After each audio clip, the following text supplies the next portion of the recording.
நமது ஆண்டவர் மீட்பெருமாகிய இயேசு கிறிஸ்துவின் விலையேறப்பெற்ற நாமத்திலே உங்கள் அனைவருக்கும் அன்பின் நல்வாழ்த்துக்கள் கூறி இன்றைய தியானத்திற்கு உங்களை வெகு தயவோடு அழைக்கிறோம். கிறிஸ்துவுக்குள் பிரியமானவர்களே, இன்றைய தியான பகுதி ஆதியாகமம் 35ஆம் அதிகாரம் 9 முதல் 15 வசனங்கள். ஆதியாகமம் 35 9 முதல் 15 வசனங்கள். தியான வசனம் ஏசாயா தீர்க்கதரிசியின் புஸ்தகம் 6ஆம் அதிகாரம் ஏசாயா 6:8 வசனம். பின்பு யாரை நான் அனுப்புவேன்? யார் நமது காரியமாய் போவான் என்று உரைக்கிற ஆண்டவருடைய சத்தத்தை கேட்டேன். அதற்கு நான், இதோ அடியேன் இருக்கிறேன், என்னை அனுப்பும் என்றேன். இதோ அடியேன் இருக்கிறேன், என்னை அனுப்பும் என்றேன். பலிபீடம் கட்டி எழுப்பப்பட்டாகிவிட்டது. கட்டப்பட்ட பலிபீடம் நடைமுறைக்கு வருகிறது, செயலாக்கத்திற்கு வருகிறது. அது செயல்படும் ஒரு பலிபீடமாக மாறுகிறது. என்னை கேட்டுக்கொண்டிருக்கிற அருமையான கர்த்தருடைய பிள்ளைகளே, பலிபீடம், குடும்ப பலிபீடம், கடந்த நாளிலே நான் சொன்னேன், குடும்ப பலிபீடம் அமைக்கப்பட்டிருக்கிறதா? என்னுடைய வீட்டிலே இருக்கிறதா? அது விரிசல் கண்டதாக, உடைந்து போனதாக, சிதறி போனதாக இருக்கிறதா? தயவு செய்து நம்முடைய குடும்ப பலிபீடத்தை கட்டுவோம். அந்த பலிபீடத்திலே பலி செலுத்தப்படுகிறது. தேவன் ஆராதிக்கப்படுகிறார். தேவன் ஆராதிக்கப்படுகிறார். அந்த இடத்திற்கு அவன் பெத்தேல் என்று பெயரிட்டான் என்பதாக அங்கே நாம் ஆதியாகமம் 35ஆம் அதிகாரத்திலே பார்க்கிறோம். என்னை கேட்டுக்கொண்டிருக்கிற அருமையான கர்த்தருடைய பிள்ளையே, பலிபீடம் ஆராதனை கூடமாக மாறுகிறது. ஆராதனை என்றால் என்ன என்பதை குறித்து கூட நாம் தெளிவாக பல காரியங்களை கற்றுக்கொண்டோம். ஆராதனை பற்றுறுதியாளர்களின் கொண்டாட்டமாக இருக்கிறது.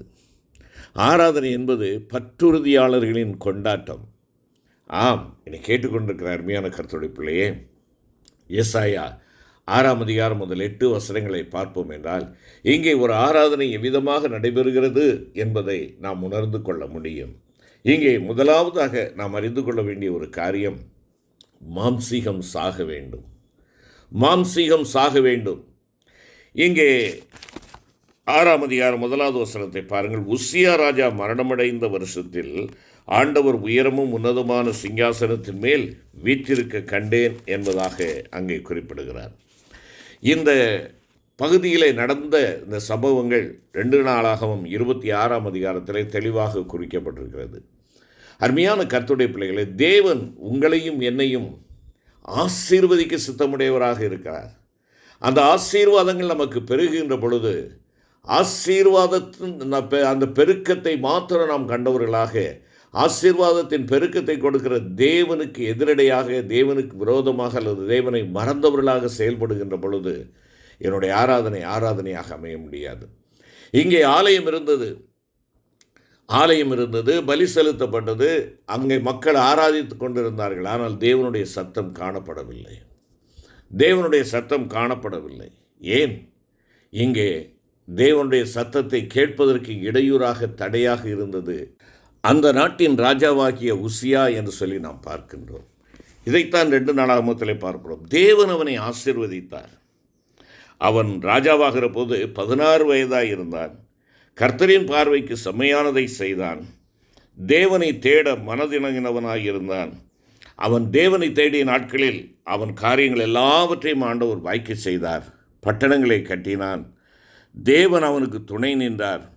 அவனுடைய கீர்த்தி எல்லா இடங்களிலும் பரவியது. அவன் மிகவும் பலங்கொண்டான் என்று சொல்லி பார்க்கிறோம் 8ஆம் வசனத்தில், 2 நாளாகமம் 26:8. ஆக இவ்விதமாக அவன் பலன் கொண்டான். அந்த பலன் கொண்டது என்ன நிலைக்கு கொண்டு வருகிறது பாருங்கள். 16வது வசனத்திலே, அவன் பலப்பட்ட போது தனக்கு கேடுண்டாகும் மட்டும் அவனுடைய மனம் மேட்டிமையாகி தன் தேவனாகிய கர்த்தருக்கு விரோதமாக மீறுதல் செய்து தூப பீடத்தின் மேல் தூபம் காட்ட கர்த்தருடைய ஆலயத்திற்குள் பிரவேசித்தான். தேவன் உன்னை ஆசீர்வதித்திருக்கிறார்.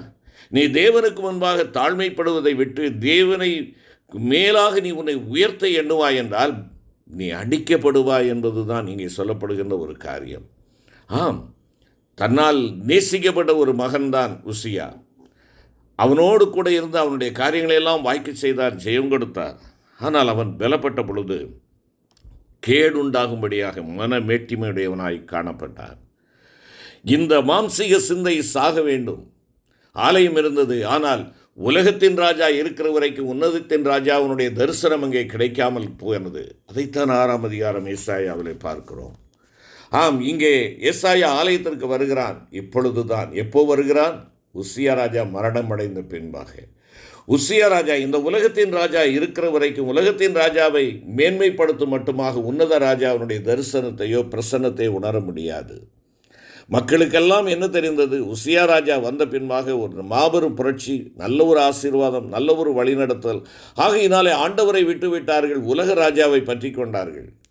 அவன் மேட்டிமை அடைகிறான், பலப்படுகிறான், மேட்டிமை அடைகிறான், விழுந்து போனான், அடிக்கப்படுகிறான் குஷ்டரோகியாக.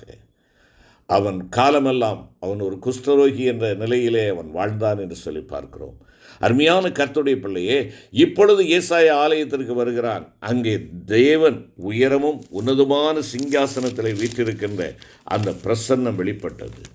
தேவனுடைய பிரசன்னம், தேவனுடைய மகிமை அங்கே ஆலயத்திலே காணப்பட்டது. தேவாலயத்தின் அவருடைய வஸ்திரத்தின் தொங்கலால் தேவாலயம் நிறைந்திருந்தது என்று சொல்லி நாம் பார்க்கலாம். ஆம், தேவனுடைய பிரசன்னம் வேண்டும் என்றால், உன்னுடைய பலிபீடத்திலே ஆண்டவருடைய பிரசன்னம் அனுதினமும் காணப்பட வேண்டும் என்றால், உலக அதிபதிகள் இல்லை என்றால் உன்னை ஆட்கொண்டிருக்கிற நீ பெருமைப்படுத்துகிற உலக மேட்டிமையான காரியங்கள் எல்லாம் சாக வேண்டும். மாம்சீக காரியங்கள் சாக வேண்டும். இங்கே உசியா மரணமடைந்த பின்பு, உசியா செத்ததற்கு பின்பாக தேவனுடைய பிரசன்னம் அங்கே வெளிப்பட்டது. உன்னதருடைய பிரசன்னம் அங்கே வெளிப்பட்டது. உன்னதருடைய மகிமையை மக்கள் காண முடிந்தது. ஆலயம் இருக்கலாம், ஆலயத்திற்கு வருகை தரக்கூடிய மக்களுடைய கூட்டம் பெருகி கொண்டு இருக்கலாம், காணிக்கைகள் அதிகமாக வளமாக சேர்ந்து கொண்டிருக்கலாம். தேவனுடைய பிரசன்னத்தை நான் பார்க்கிறேனா? தேவனுடைய பிரசன்னம் எனக்கு தென்படுகிறதா? ஆண்டவருடைய ஆலயத்திற்கு போகின்ற பொழுது ஆண்டவருடைய பிரசன்னம் எனக்கு இல்லை என்றால் என்ன பிரயோஜனம்? என்ன பிரயோஜனம்? பலி செலுத்தலாம், காணிக்கை படைக்கலாம், அதெல்லாம் வேண்டாம் என்று சொல்லவில்லை. ஆண்டவருடைய பிரசன்னம் என் வாழ்விலே இருக்கக்கூடிய மாம்சீகம் சாக வேண்டும். உலக மேன்மைகள், உலக மகத்துவங்கள், என்னுடைய நாட்டங்கள் இவைகளெல்லாம் சாக வேண்டும். உசியா ராஜா செத்தான். இந்த உலகத்தின் அதிபதி செத்தான். அங்கே உன்னதத்தின் அதிபதியாகிய ஆண்டவராகிய கர்த்தர் தன்னை வெளிப்படுத்துகிறார், தன்னுடைய பிரசன்னத்தை அங்கே வெளிப்படுத்துகிறார் என்று சொல்லி பார்க்கிறோம். இதுதான் வழிபாட்டின் அனுபவம். இதுதான் தொழுகையின் காரியத்தின் முதல் பாகமாக நீங்களும் நான் கற்றுக்கொள்ள வேண்டிய ஒரு காரியம் என்பதை உணர்ந்து கொள்ள வேண்டும். இரண்டாவதாக, அங்கே மகிமையின் ஆண்டவருடைய தரிசனம் கிடைக்கிறது அல்லது பிரசன்னம் உண்டாகிறது. எங்கு மாம்சீகம் மேற்கொண்டு இருக்கிறதோ அந்த இடத்துல தேவனுடைய பிரசன்னத்தை உணரவே முடியாது. தேவனுடைய பிரசன்னம் கடந்து போய்விடும். தேவனுடைய மகிமை நம்மை விட்டு கடந்து போய்விடும். அருமையான கர்த்தருடைய பிள்ளைகளே, ஆண்டவருடைய மகிமை இல்லை என்றால், ஆண்டவருடைய பிரசன்னம் இல்லை என்றால் எவ்வளவு வேதனையான காரியம் என்பதையும் நீங்களும் நானும் உணர்ந்து கொள்ள வேண்டும். ஆம், எனக்கு அன்பான கர்த்தருடைய பிள்ளைகளே, மாம்சீகத்திற்கு இடம் கொடுக்க வேண்டாம். மாம்சீகத்திற்கு இடம் கொடுக்க வேண்டாம். கர்த்தர் உங்களையும் என்னையும் அவரை ஆராதிக்கும்படியாக முதலாவது அந்த ஆராதனை என்னுடைய தனிப்பட்ட குடும்ப இல்லை என்றால் என்னுடைய தனிப்பட்ட பலிபீடம், என்னுடைய குடும்ப பலிபீடம், என்னுடைய திருச்சபையின் பலிபீடம், இவைகளெல்லாம் தேவனுடைய பிரசன்னத்தினால் நிரப்பப்படுவதற்கு என்னிலே காணப்படுகிற மாம்சீக சிந்தைகள் அப்புறப்படுத்தப்பட வேண்டும். அவைகள் கொல்லப்பட வேண்டும், இல்லை என்றால் சுட்டெரிக்கப்பட வேண்டும். அருமையான கர்த்தருடைய பிள்ளைகளே, இங்கே ஏசாயா ஆண்டவருடைய சமூகத்திற்கு செல்லுகிறான். தேவன் உயரமும் உன்னதமான சிங்காசனத்தில் வீற்றிருக்க காண்கிறார். அவருடைய வஸ்திரத்தங்களால் தேவாலயம் நிறைந்திருந்தது. பலிபீடம் மாத்திரம் போதாது, பலிபீடத்திலே தேவனுடைய பிரசன்னத்தை உணர வேண்டுமே.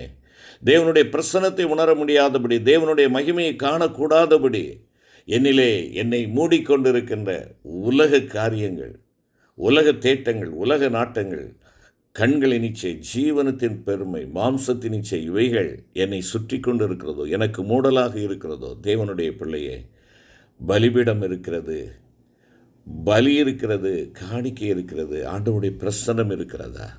உன் ஆண்டவருடைய பிரசன்னம் ஒவ்வொரு நாளும் உன்னுடைய தனிப்பட்ட வாழ்விலே, குடும்ப வாழ்விலே, உன்னுடைய திருச்சபை வாழ்விலே ஒவ்வொரு நாளும் மாம்சீகம் சாகப்படுத்தால் ஒழிய ஒவ்வொரு நாளும் நான் ஆண்டவருடைய பிரசன்னத்தை உணர முடியாது.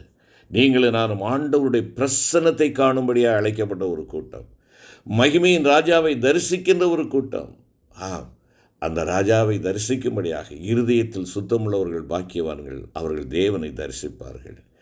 மாம்சீக சிந்தை அகற்றப்பட வேண்டும், மாம்சீகம் களையப்பட வேண்டும். பலிபீடத்தின் தேவனுடைய மகிமையை நாம் காண முடியும்.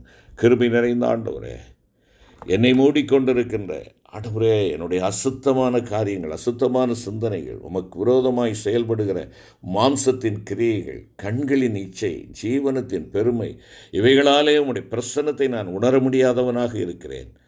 பலிபீடம் இருக்கிறது, பலிபீடம் செல்லுகிறேன், ஆனால் தேவனுடைய பிரசன்னத்தை காண முடியவில்லை. இந்த மாம்சீகமாகிய உசியா சாகும்படியாக ஆண்டவரே என்னை அர்ப்பணிக்கிறேன். உம்முடைய பிரசன்னத்தினாலே என்னை ஆட்கொள்ள என்னை உம்முடைய பாதத்திலே தாழ்த்தி தருகிறேன். அப்பா, உம்முடைய பிரசன்னத்தை விளங்கச் செய்யும். மீட்பர் இயேசு கிறிஸ்து மூலம் வேண்டிக் கொள்கிறோம் நல்ல பிதாவே. ஆமென்.